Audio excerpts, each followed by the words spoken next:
Get ready to tune into stories of average men striving for greatness, to become the leaders that are needed in their homes, in their career, and their communities. This is the Brotherhood of Fatherhood podcast.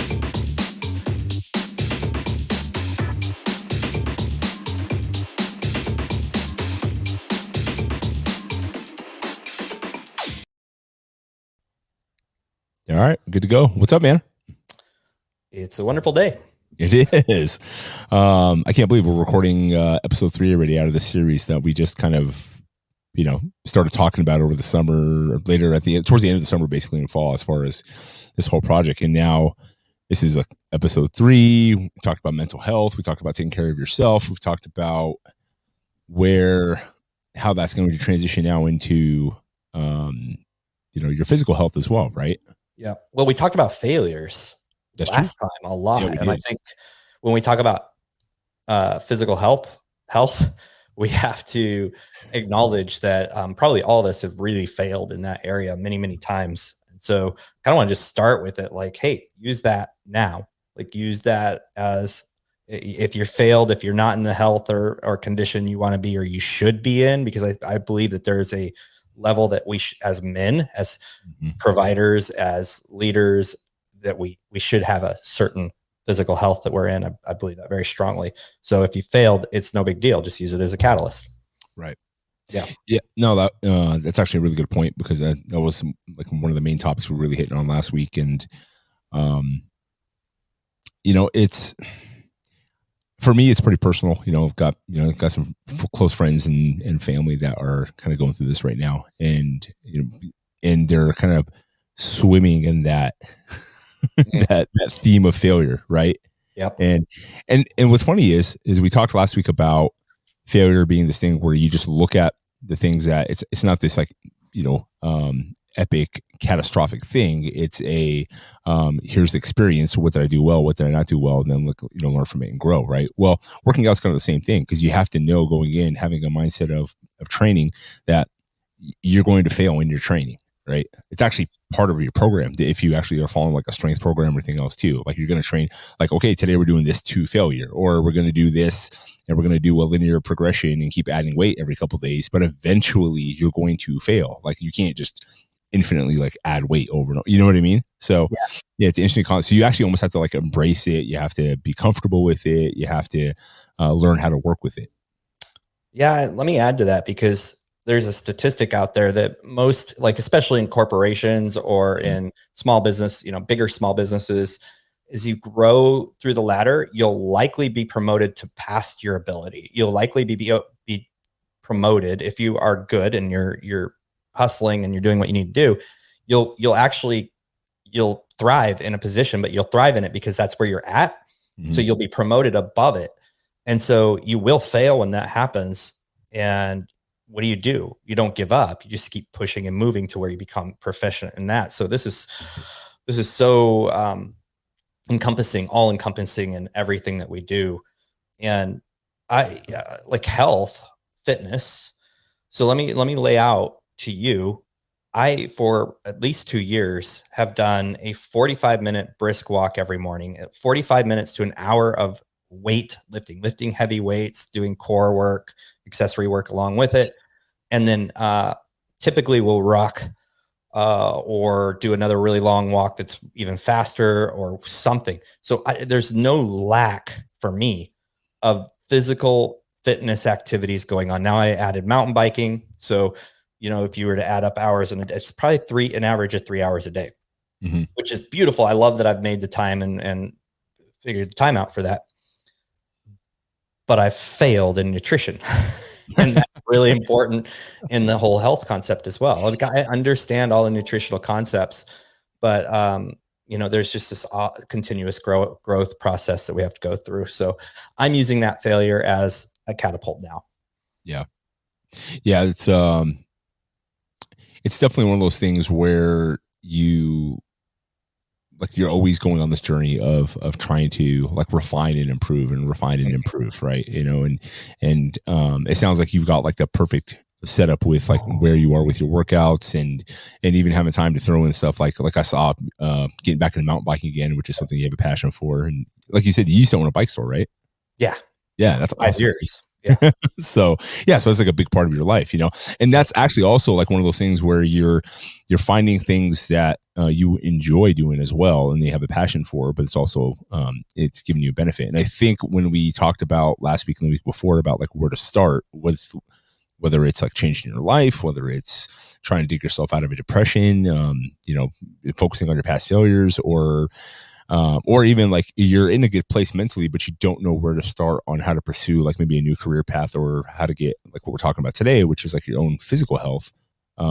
Starting with something that you might be comfortable with already, or familiar actually is a better term I'm thinking about. Not comfortable, but familiar with, right? Yeah. Might be somewhere where to start, where it's like that path of least resistance to kind of build a program, right? Like our coaches always talk about, like strength coaches, we talk about like there's no perfect program. The perfect program is the one that gives you the highest compliance from your client, right? 100%. Yeah. So that's kind of really what you're looking for. You have a base element of what you're trying to do, but you really want to kind of fine tune it to compliance. Like if I do this program this way for this client, then I know based on their history that they're going to have a higher success rate as far as sticking to the program, because of like, this is going to fit with their lifestyle. Yeah. And I think that's a really important thing. And that's one reason, like, I don't even count. Like yesterday I went for a ruck. Saturday I didn't go mountain biking. Friday I went mountain biking. That ruck and those mountain bikes were outside of my normal workout routine, because those are things I just absolutely enjoy. So if you enjoy something like cycling, it's not always going to work perfectly, because there's weather conditions, there's travel conditions. If you're into mountain biking, there's all these things. So you're not really setting yourself up for success if that's your only plan. So for me, I've built this foundation of things that I like are absolutes, that weather won't interrupt. I can do in shorter time if I need to. I can do when I travel, which is really important. And then those are just added bonuses. Those are flow state times for me. So maybe even like restructuring how you're doing this to find the highest compliance. It is super important. And like, look, I think a lot of guys who are really out of shape think they need to go do jiu-jitsu or CrossFit or marathons to get in shape. And that's an absolute fallacy. That is not the best or necessarily the place to start. Can you start in those places? Yes. Sure. But will the compliance occur?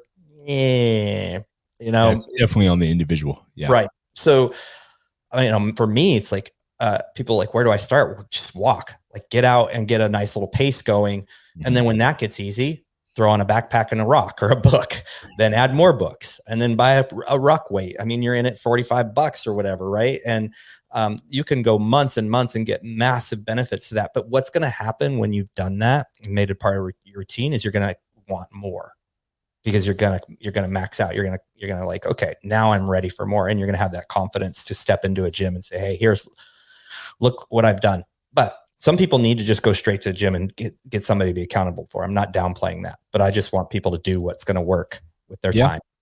Yeah. That concept of just like those ruck hikes, they're so simple, right? And that's definitely one of those things that's a low barrier entry, right? As far as it's not limiting to equipment, it's not limiting to location. It's very simple. Whether you live somewhere where there's actual trails to hike, or hell, just find a hill or driveway or anything where you can do reps and get high enough to where like there's what's it called? What's his name? Sean Baker, the carnivore doctor, right? Mm-hmm. He's in his 50s, does all kinds of stuff, right? But his rucks are his driveway. He's got a little bit bigger house, but what he does is just, he walks backwards on the way down, and then he sprints up, and then just the way down and sprints back up again. He does like 20 of them. Then he goes inside and does like deadlift. So he does it as like an interval, right? So I mean, there's so many things you can do to get your heart rate up and actually create some resistance training that involves not that much equipment, to begin with. Well, so if you are limited by that, there's lots of options out there to kind of understand where you can start there. Yeah. I mean, let's be honest. I don't live in the hill country in Texas. Mm-hmm. I live in Dallas, North Dallas. There's no hills. And when people call something a hill, I laugh, because I'm from the Pacific Northwest, right. The Cascade Mountains. But so I just go and walk on the grass along the golf course, because there's up and down mounts on the side. And then I duck back into, green space, and I found a route that takes me an hour. And there's no hills, but I'm just going to keep my pace as fast as I can. And I'm going to continue to increase the weight in my pack. And so it's just literally just move, like start, just move. Yeah. The excuses. I mean, the barrier entry. I mean, I just wore regular old Nikes when I first started doing that. Sure. Now I have special shoes for it, but whatever. Yeah, no, it's I think what is really going to help is one, you find something that you have a little bit of enjoyment out of, right? But two, and this is where I think both of us can speak to this with our background in fitness, is if you don't have some kind of program or you don't have some kind of buy-in in what you're doing, whether it's paying a trainer, paying a coach, a membership fee, or something that doesn't cost anything like financially, but like a workout partner. Yeah. A workout partner where like you guys are keeping each other accountable to get going. Those things are really important. So,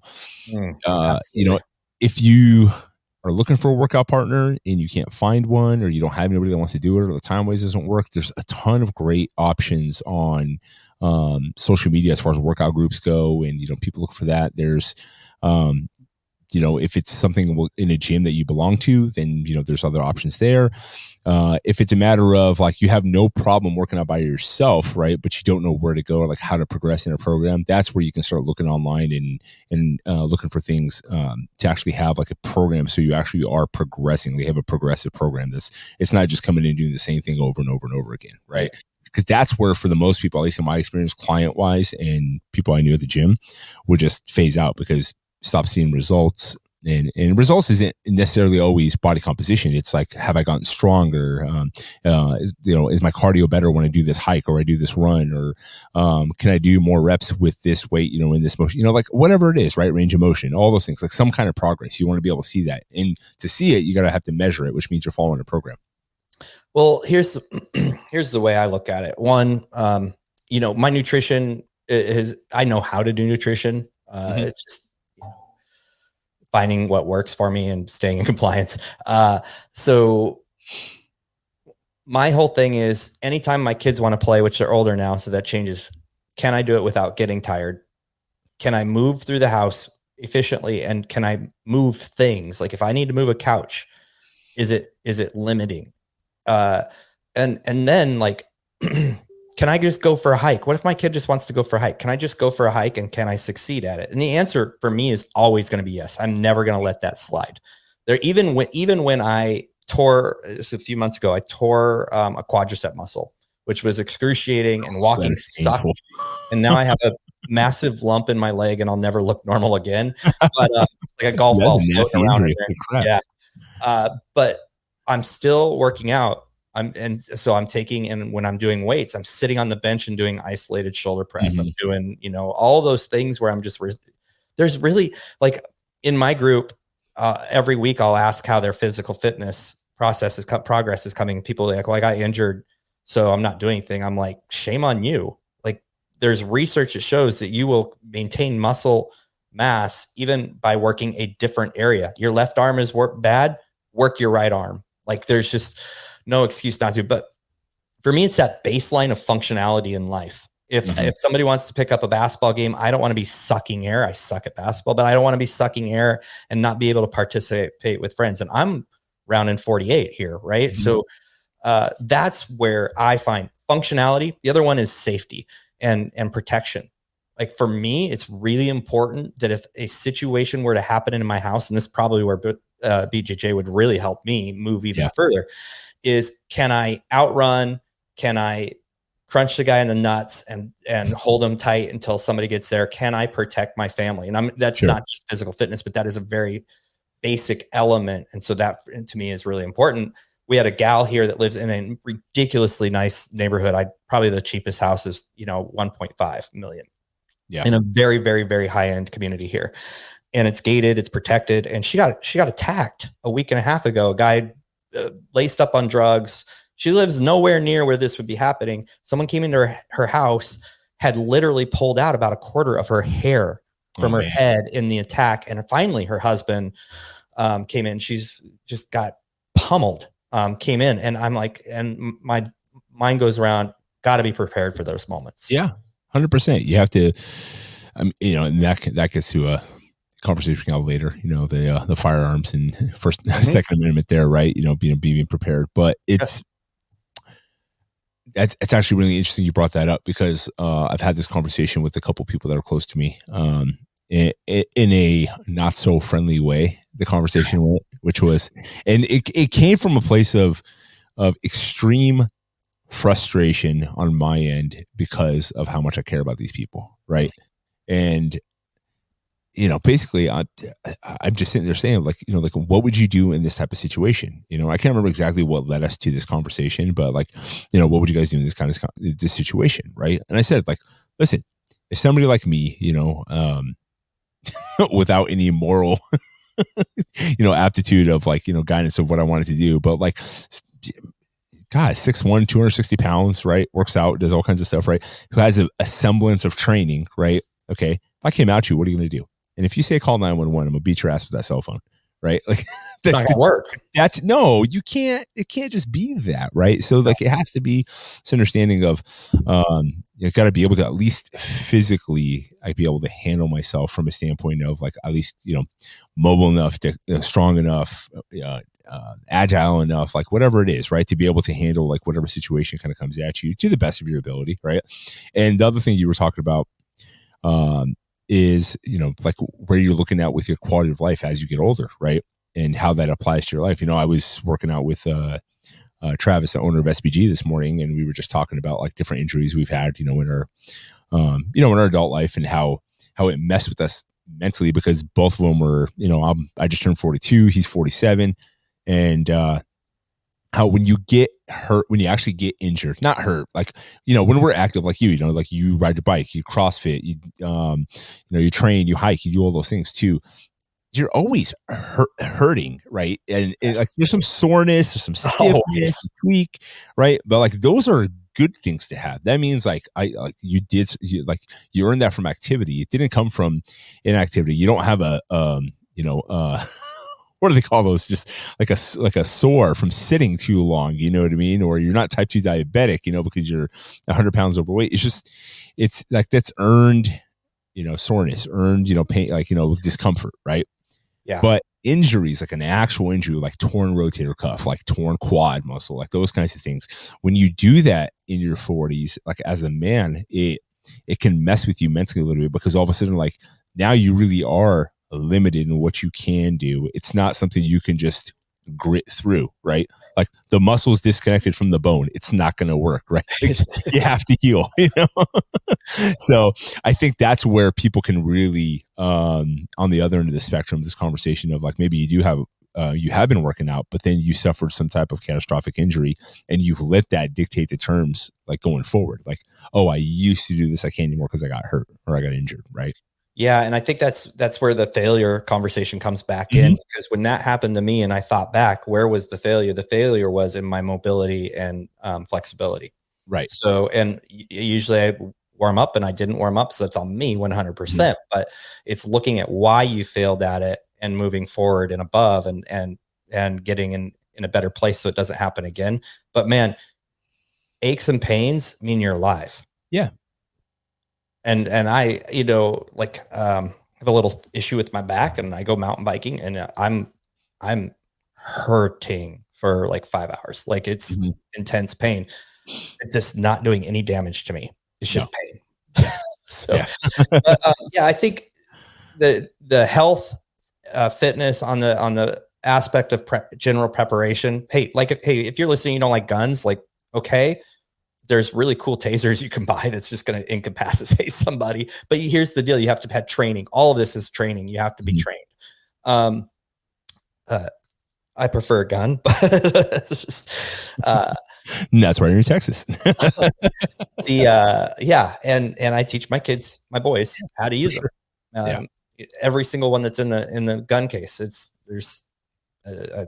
all a preparation talk, but also the emotional, psychological benefits of health movement are massive. Like, look, if you're afraid to die because of COVID, you should be if you have comorbidities. How do you get rid of comorbidities? Is you probably need to move and get outside. Yeah. So like there's so much around the benefits of health that it's an absolute must. There's zero give in my opinion that's an important thing. No, it makes sense. I think I've yet to see somebody really pull themselves out of a hole, like mentally, like a depression, where there wasn't something that was addressed with the solution to that, where physical fitness didn't kind of come into play. And I'm not saying like you can't be mentally healthy if you aren't physically healthy. What I'm saying is that they're connected, right? And if you are suffering from like depression, if you're suffering from this inability to kind of get out of your own way, this feeling of consistent failure, of like lack of purpose in your life, well, I think any psychologist or psychiatrist worth their salt is going to tell you, like, one of the things you have to do is when you feel like all you're doing is losing, is like start giving yourself some wins. I mean, even like as a business coach, you tell clients, write things down, check them off, like complete tasks, like completing tasks. Like this is scientifically proven, like being task oriented and completing tasks. Just a simple thing of like, I wrote something down and then I checked it off. And you do that repeatedly over and over again. It's a healthy habit to build. And then you build on that foundation as well. Yeah. Yeah. We go down a massive rabbit trail there. I train people on, that's one thing I do is teach them how to be more productive, right? And not just use lists, but raise that roof to a super high efficiency system. But yeah, I think next time we talk, we should come back with like action steps, like things that people can do depending on where they're at and what, maybe where to start. And if you already are started, how maybe to elevate, which I think is something I'm always looking into, is how do I elevate what I'm doing and keep it fresh and interesting and develop new muscle patterns and abilities, which is really important.